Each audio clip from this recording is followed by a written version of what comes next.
President ഭരണകാലത്തെ നേട്ടങ്ങൾക്ക് തുടർച്ച ലഭിക്കുവാനായി കൈവിട്ടുപോയ 13ാം വാർഡിലെ സീറ്റ് തിരിച്ചുപിടിക്കാനൊരുങ്ങുകയാണ് UDF സ്ഥാനാർത്ഥി MP അശോകൻ.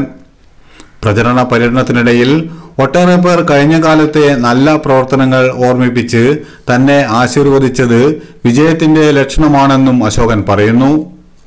3 കോളനികൾ അടങ്ങിയ വാർഡ് 13-ൽ അശോകൻ മെമ്പറായ കാലത്ത് കുടിവെള്ള പദ്ധതികൾ, റോഡുകൾ, പെൻഷൻ, വീട് നിർമ്മാണം, മാലിന്യ സംസ്കരണം, കൃഷി എന്നിങ്ങനെ ഒട്ടേറെ പ്രവർത്തനങ്ങൾ നടത്തിയിട്ടുണ്ട്.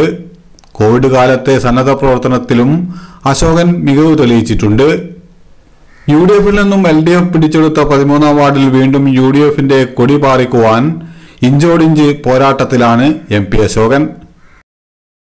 ന്യൂസ് ടീം വാർത്താ വർത്തമാനം.